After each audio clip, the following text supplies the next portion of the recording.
良好商量。交出来是子，换良好商量。交出来是子，换良好商量。交出来是子，换良好商量。交出来是子，换良好商量。交出来是子，换良好商量。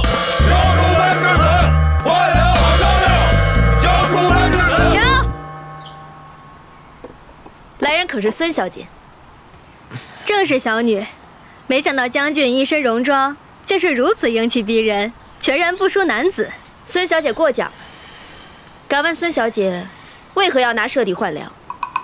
回将军的话，本小姐在中州附近也算是远近闻名。定帝是我见过唯一一个既帅又有个性的男子。如今得遇班公子，小女愿以家产为聘，独爱您一人。姐，这女人太可怕了，你一定要救我！这是你立功的好机会啊！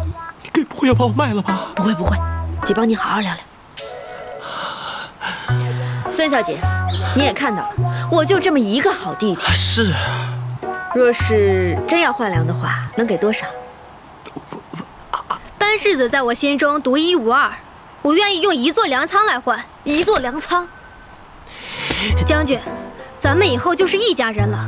小女不妨直言告诉将军，我家1座粮仓可以让中州城所有百姓吃上1整个月。若是我成了将军的弟妹，一切好商量。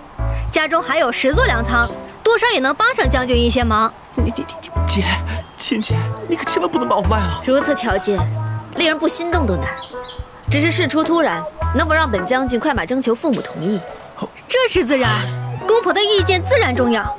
只要你们同意，婚礼所有费用我来负责。明白。世子，那就期待咱们俩的好消息喽。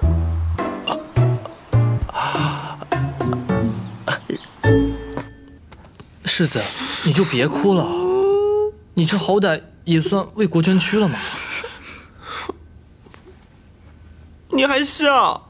你都没见过那个孙小姐有多吓人。我觉得孙小姐挺好的呀，有钱、大方、勇敢，女中豪杰。你等于赚到一个女土豪呀。女中豪杰？躲门求亲，这倒是让我想起了当年的颜真颜公子。这怎么能一样呢？颜真他虽然不够帅，但起码也是翩翩公子啊。世子，孙小姐家可有10座粮仓，够吃1年啊。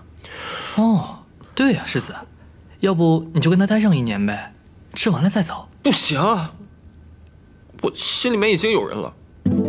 要是娶了孙小姐，那岂不是辜负了我的心上人吗？我没那么渣。那你就直接问问心上人，觉得如何？问什么心上人啊？谢姑娘，你觉得呢？姐，你别乱说。既然不是谢姑娘，那就是孙小姐。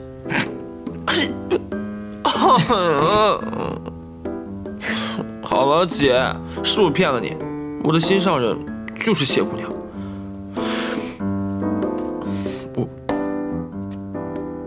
我非谢姑娘不娶，谢姑娘也非我不嫁。世子，你的心意我知道了，但是我觉得为了百姓，你可以的。